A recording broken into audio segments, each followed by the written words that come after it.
Each year during the annual performance review,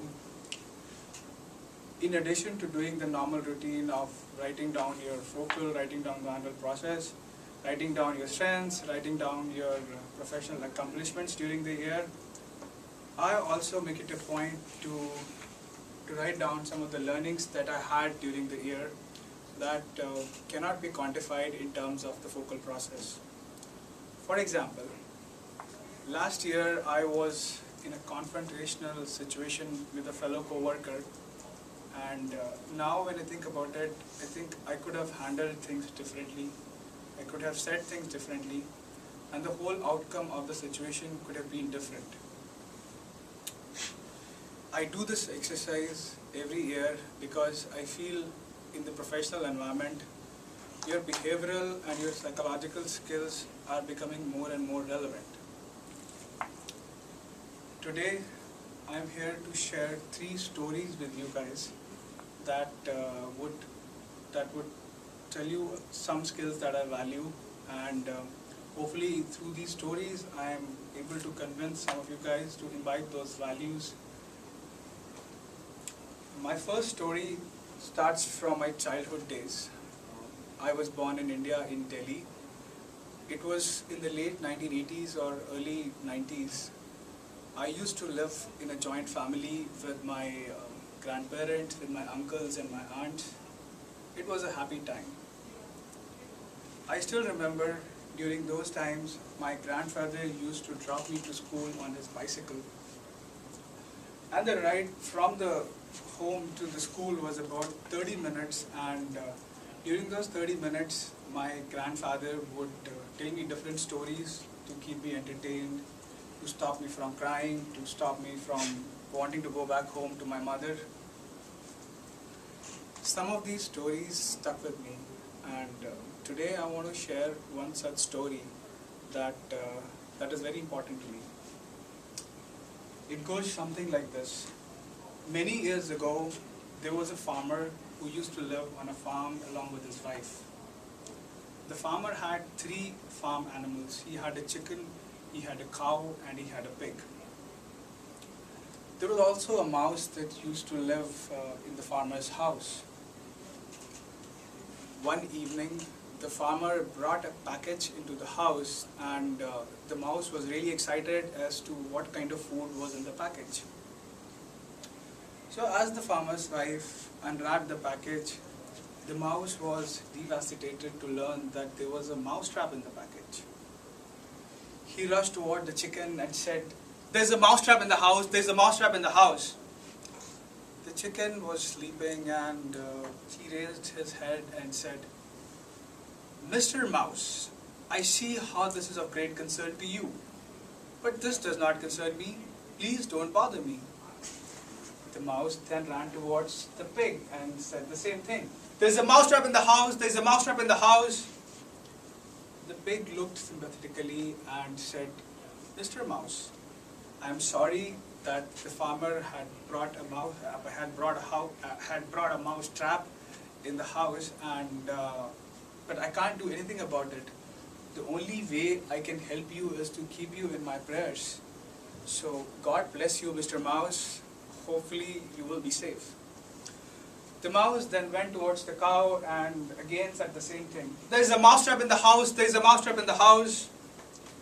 The cow looked at him and said, "Mr. Mouse, I'm sorry that there's a mouse trap in the house, but it ate any skin of my nose. I can't help you, please do not bother me." The mouse felt dejected and he returned to his hole. That very night, there was a loud noise in the house, stuck, like that of a mousetrap. The farmer's wife rushed towards the trap to see if the mouse was caught or not. In the darkness, she didn't realize that actually a venomous snake was caught in the trap, and unluckily she had stepped on the snake and the snake bit her. She collapsed and felt unconscious. The farmer took her to the hospital and she returned a few weeks later, but she had not fully recovered. She was still feverish. Everyone knows that chicken soup can help to relieve fever. So the mouse killed his chicken and provided the chicken soup for his wife. Unfortunately, she still did not recover. The farmer then called on his families, his friends to take care of his wife when he was out for work. For providing food for these guests, he then had to slaughter his pig. Unfortunately, his wife still did not feel better and ultimately she died. In her funeral, many people came, and then the farmer decided to butcher the cow in order to provide food for those people. The mouse looked outside his little hole and was very sad on the death of his friends. So next time, when someone comes to you with a problem that is not of any concern to you, remember that when one of us is threatened, all of us are at risk. We all are together in this journey called life. We must encourage each other and support each other. This brings me to my second story, which is the story of a frog. One windy day, a group of little frogs were trying to jump across a pit in order to reach a lake. The wind was very strong and some of the little frogs actually fell inside the pit. The other frogs who did not fall, they gathered around the pit in order to see if the frogs that had fallen survived or not. The little frogs inside the pit then started to shout, "We are alive, we are fine, we are good." There was an old frog who was sitting outside the pit and he noticed this commotion and he thought he should encourage these little frogs to not be discouraged and start to jump high and high so that they can come out of the pit. He shouted back at them, "It's good that you are alive, but you should start jumping and jump higher and higher so that you can come out." In his heart, he knew that the pit is too deep and these little frogs would not be able to come out. In the meanwhile, a big crowd had gathered around the pit and all of them started to encourage and cheer those little frogs. All the little frogs were excited and enthusiastic and they started to jump higher and higher. Hours went by, morning turned into afternoon, but none of the little frogs were able to come out. The crowd also started to lose hope and the little frogs inside the pit started to hear statements like, "Oh, it's too deep. I don't think they would be able to come out. It's impossible for them to come out of this pit." The little frogs also started to lose hope. Some of them stopped trying. The statements continued to get louder and louder with statements like, "Oh, give up. I don't think you can come out of this pit." All of the frogs at this point gave up except one. There was this one little frog who was so enthusiastic that he decided that he's going to be immune to all the pessimism around him, and he kept on jumping higher and higher. With every jump, he took off a little bit of the mud from the side of the wall. The pile of the mud started to get bigger and bigger with each jump. Ultimately, with enough jumps, the pile was high enough so that the frog could come out. All the other frogs were then astonished that how come this little frog is so energized, is so enthusiastic that he is able to jump out, whereas all these other frogs are either dying or are too depressed to even try. So they gathered around the little frog and they questioned him, "Hey, how did you find this energy, this enthusiasm that kept you going, and how did you come out of this pit?" The little frog was a little bit confused and he mentioned that he's deaf. He smiled happily and then jumped into the lake. The moral of the story is to always be positive in life. because things that you read, things that you hear will affect your actions. Sometimes be like the deaf frog who did not hear the pessimism and kept on trying and ultimately succeeded. Be a source of positive inspiration. Most importantly, you should not be the one telling yourself that you cannot do something. Because unfortunately, you are surrounded by people who will do the same job fantastically. You shouldn't join the same club. Be optimistic and surround yourself with positive people. This brings me to my third story, or I should say it's an incident. This occurred during the initial phase of my career, and I feel it's so important that I should share it with you guys today. I joined Intel in 2007 as an intern. I joined in Folsom, and I joined in a very small team of about 3 people. That was my first job, so I was very anxious and I was very concerned as to how I will perform, because the team was small and if I messed up in any way, that will be noticed very quickly. Luckily for me, my mentor, who was about 5 years senior to me, was very kind and supporting and encouraging. He helped me to smooth into the job. Few months into the job, I started to think that there are certain aspects of the job that I really liked. There are other aspects of the job that I didn't like. Things that I liked about the job was going to happy hour with my colleagues, going for long lunches with my teammates, going for those quarterly events and shooting birds during those quarterly events. It was fun. Things that I didn't like was the actual work actually.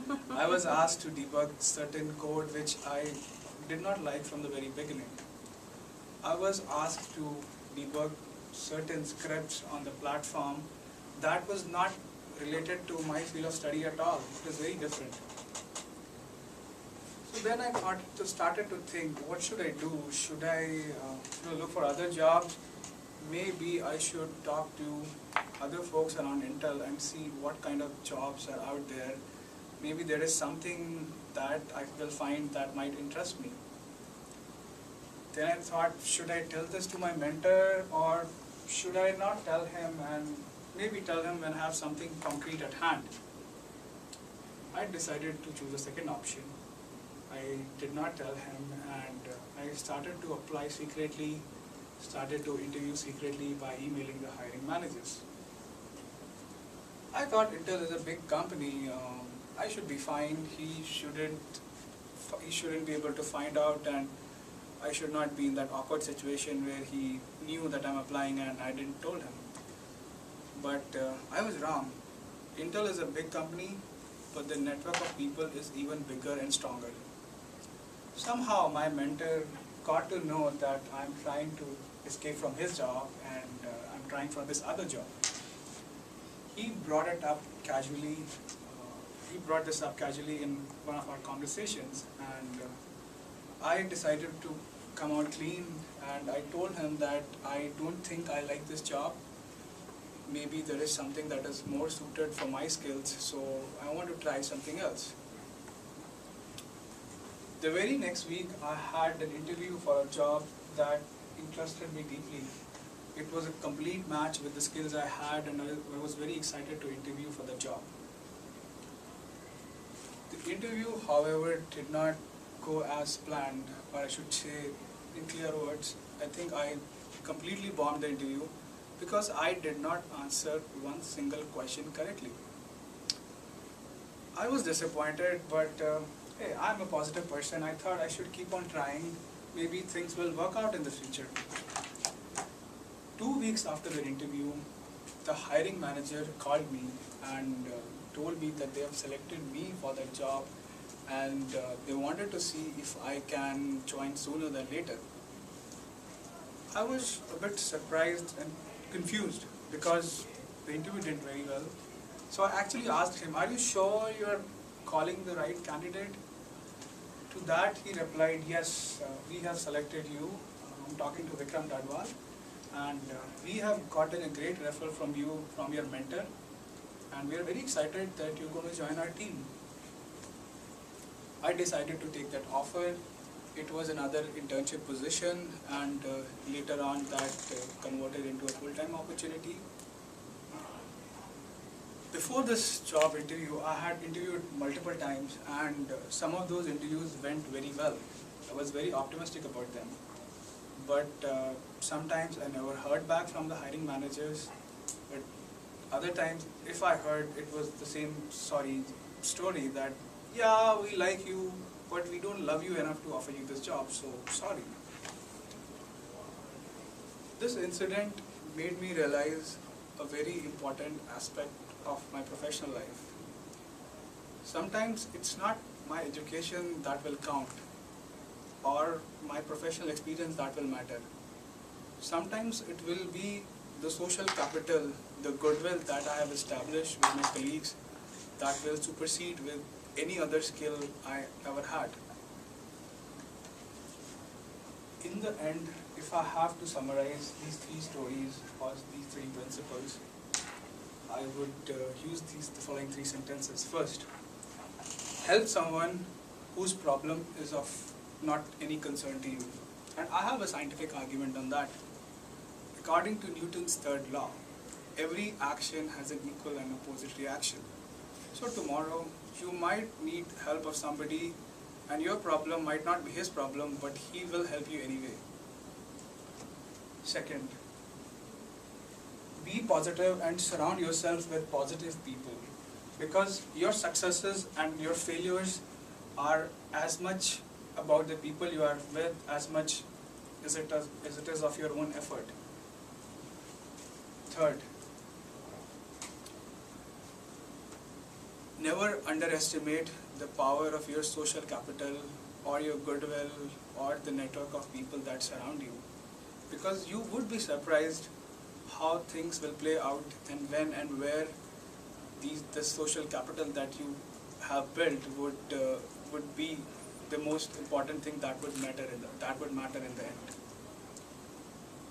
With this, I want to thank you all for your time, for coming here, for supporting me for this project, and now I want to call Carrie on the stage for starting the evaluation process and giving me some feedback on the speech. Carrie. I'll get 1 minute to wrap my thoughts together. Apparently not. Okay. Well then, my evaluation is going to be all over the board. There's no ribbon, so you're okay. Thank goodness. Okay, that was a very interesting speech. I was really drawn. I'm going to go over, I'll give a couple of good points and a few points that could be used to improve it. If you still can improve the speech? Yes. Great. First off, there was no introduction. I kind of came in and you just started talking about it, and I'm going, and I'm still thinking, what is this thing about? Some kind of introduction. This is a leadership, this is a story about motivation, this is a story about vocals. I wasn't really sure. That said, you went in and you started saying, I'm going to talk about three things, and then you said you were born in the late 80s or early 90s. You're not sure when you were born? You wanted to give stories from the 80s or the 90s. But when you said you didn't know when you were born, it kind of took my mind off into a tangent, and I had to really refocus then to hear the story.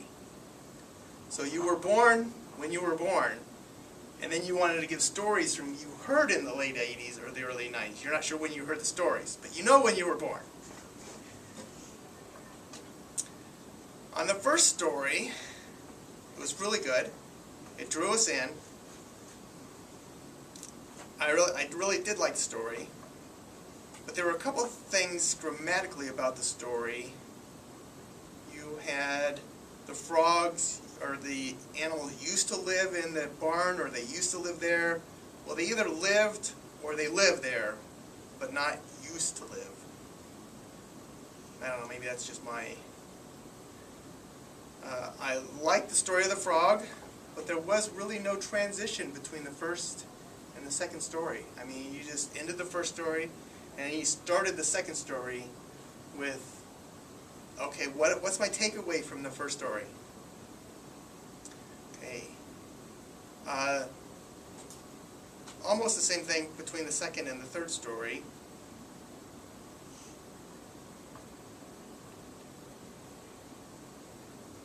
Your last story was good, about your intern.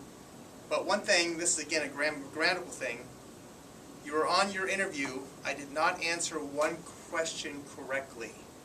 Is that you did not answer any questions correctly, or you answered them all correctly except for one? Which I think is you did not answer any questions correctly. And then your conclusion you wanted to summarize, but you gave 3 points, each tying back to each story. There was no overall conclusion, I thought. And then during the first story or second story, you started doing a pace. It was pretty methodical. It could make someone go to sleep. I'm hypnotizing you. So just be careful about that. Overall, good stories, but if you had some way to tie them in transition, it would be awesome. Thank you. And now I bring up the second, Kathy. I'll not trip over the video camera. Well, Vikram, I applaud you for attending classes and trying to better yourself. I enjoyed your talk today. I'll modify a little bit what I thought I heard from Gary, because I thought I did hear an opening, but maybe just a little more clear opening that, you know, thank the audience for being here. And explain that this is a part of a class, that you're going to be talking a motivational speech. You did start out with, you know, with an introduction about the annual performance review, and that you like to gather certain things, insights of yourself that, you know, if people in the class probably aren't from Intel, so they don't know that at Intel we have a lot of results orientation, and that what you're doing is slightly different than what your performance review would show, which is these soft skills or emotional intelligence, however you want to frame it. I liked the 3 stories. I thought they had clear, you know, start and you did mention at the end of each story what you thought the conclusion was. So for the mouse, you know, don't ignore the problems of others. You could maybe punctuate that with gestures a little better. The frog, I like that the frog ended up being deaf. I thought that was really a nice touch, and how, you know, just staying positive and keeping positive people around you is good. Your story from Folsom, also very well done. You, normally when I hear you talk, have a lot of ahs and ums. You did a very nice job, probably better than I'm doing, Okay. in avoiding that in your talk. So you have prepared, you practiced enough that you are avoiding those statements. I noted what Gary did, because of course I was running the camera and I was having to go back and forth, and it's like a pendulum a little bit. So if you were to try to improve this, it is good to move, but make a point and then move and make a point. And you could even come forward. A good example of coming forward might have been, you had that job in Folsom, you really enjoyed the social parts of it, you enjoyed the parties, you enjoyed the after-work get-togethers. But I didn't actually like the work. See how that could, you know, really, you kind of said that, but you were still going back and forth. But if you come forward, that kind of helps make that point. So overall, you summarized your speech very well, you remade your points, the key points that you had. So I really enjoyed this. Good job. And now I think I bring up Troy. I guess so.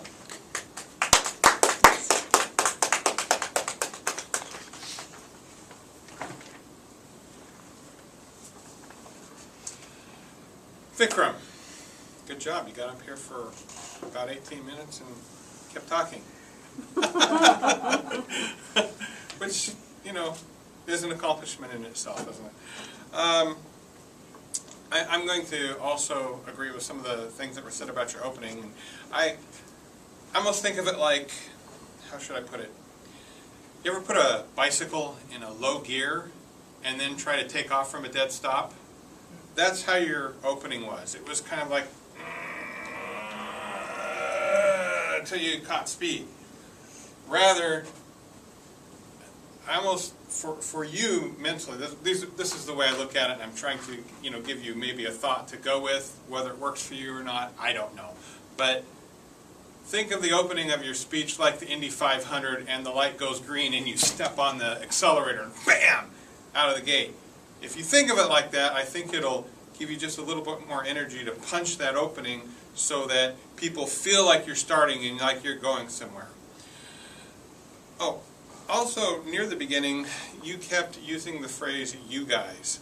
I would counsel you to either say, all of you, most of you, some of you, as, you know, whatever is appropriate. It just, I think it would sound better. 3 stories. You announced that you were going to tell 3 stories, and then you started telling about growing up in India. And I thought that was your first story. Until you actually got to your 3 stories, and then I realized that you were introducing how you sort of came up with some of these stories, or, you know, where they came from. So I would counsel you to start talking about growing up in India, and then say, out of this, I came, you know, I don't know the right way, but I came up with some stories or whatever. Some of the, I'm going to be telling you 3 stories, 2 of which came out of my time growing up in India. I just think there's a better way to avoid that sort of confusion. So basically you had 2 fables and 1 mini autobiography. And that was good. That was interesting. Let's see, there was something else in there. Oh, and so when you got to your own story, again, little word things, you said that, you know, something about smoothing into the job. You want to say easing into the job. So we say ease into the job. American English audience. Yes. But then you were telling about how you wanted to change. Now, I was under the impression at this time you had started at Intel and you were working a full-time regular blue badge job. And then you talked about the second position that you got, how you started as an intern. And that seemed confusing to me because usually you are a blue badge employee. As a blue badge employee, you never are really an intern again. But I don't know. So I would almost counsel you to avoid the intern word at all. It doesn't matter, the details, just that, you know, this job, that sort of a thing. Then you got to your conclusion, and you were going to reiterate your 3 points. But I felt like instead of summarizing, you began to expound upon them. At least a couple of the points, I felt like you were adding additional information. So I might counsel you there to deliver that information with the original 3 points, and then when you get to your conclusion, truly summarize so you're not introducing new information, so people feel like it's a true wrap-up and a wind-down rather than a, oh, by the way, I forgot to say this, and I want to, you know, continue to say that. Now, my one final point, I hope, is this. When you said, mousetrap in the house, I suddenly knew for the very first time in my life that you, Vikram, can be animated. One of the things that I often notice about you is your face tends to be almost expressionless or not very varying in expressions as you give a talk. I will counsel you, because I know you can do it, to go stand in front of a mirror and practice talking and moving your face around and enunciating your voices. Go with the highs and the lows. It was almost like 2 modes in this speech. It was kind of the normal Vikram, blah, blah, blah, blah, blah, and then suddenly, bam, bam, bam, bam, bam, mouse in the house. you can do better. I know you can do it because I saw you do Mouse in the House, and I know that there's a range there that you can bring out, and I think it'll make your speeches more entertaining. You're obviously very at ease up here. That's a very good strong point, but I think you should push it a little, and that will take it to the next level. And with that, I will introduce Carrie.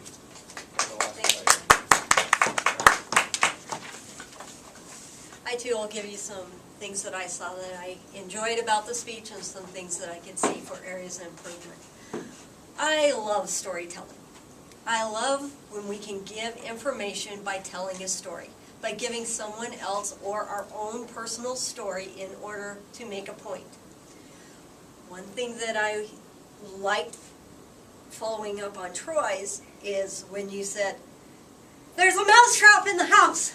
I was like, okay, this is an important point, that there's this mousetrap in the house.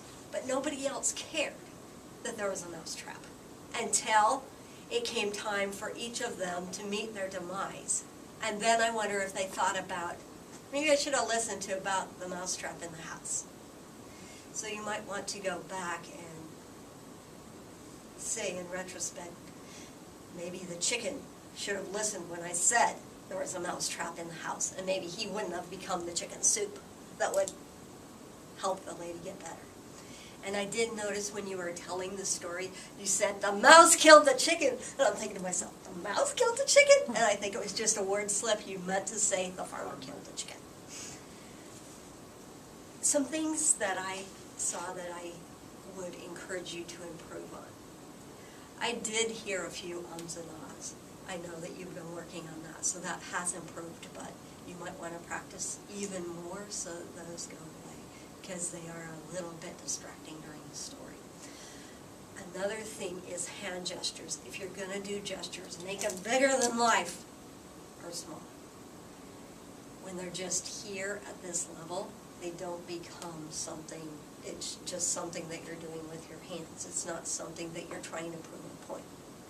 Another thing I would encourage you is if you're going to make a point, make it with words. Say, "I want you to remember this." And enunciate and go slowly, because they will remember the words that you say when you say them slowly. So if you're trying to make a point, go slow, enunciate your words, give small pauses after each word so that they can understand, okay, this is something important he wants me to remember from the story. Another thing I would encourage you to do is kind of go back through the story and look at, am I telling this story the way it was written, or am I telling it from my perspective? A couple of times I heard things that didn't quite sound grammatically correct, did not fell into the pit. I would have said, the frogs did not fall into the pit. And when you were talking about your mentor, you said, "I did not told him that I was looking." You might want to say, "I did not tell him that I was seeking other employment."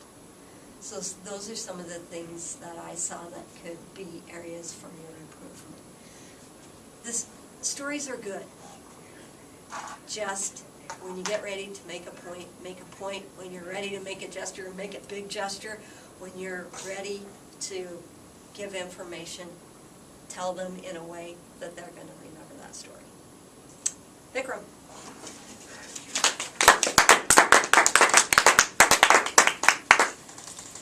Thank you everyone for coming, and now it's time to go to lunch. Thank you.